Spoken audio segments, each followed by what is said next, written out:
சுற்றுச்சூழல் துறை அமைச்சர் அவர்கிட்ட போய் மைக்க நீட்டாங்க. அவருக்கு வந்து திண்ணையிலப்படுத்தவனுக்கு திடுக்குன்னு அடிச்சு மாதிரி அவருக்கு அமைச்சர் பதவி கிடைச்சிருக்கு.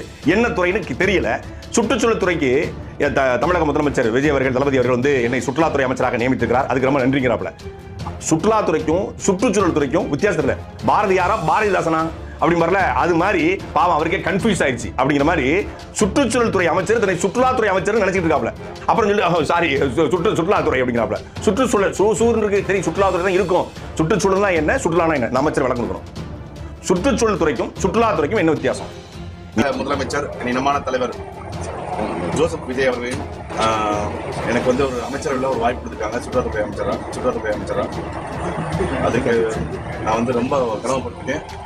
எனக்கு என் மீது பெரிய ஒரு நம்பிக்கை வச்சு நமது முதலமைச்சர் அவர்கள் எனக்கு இந்த பொறுப்பு கொடுத்துருக்காங்க. சுற்றுலாத்துறை பற்றி உங்களுக்கு தெரியும்.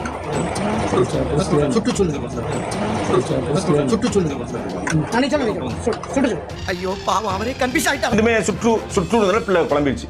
சுற்றி சுழல்வது சுற்றுச்சூழல், சுற்றி பார்ப்பது சுற்றுலா.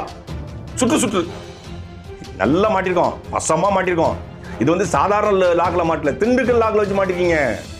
வெயிட் பிரதர்ஸ், நண்பா நண்பீஸ் தோழா தோழிஸ், வெயிட். சம்பவம் லோடிங் ஆகிட்டே தான் இருக்கும். நீங்க வந்து செல்லூர் ராஜு உங்களுக்கு தெய்வமாக பார்க்கப்படுவார்.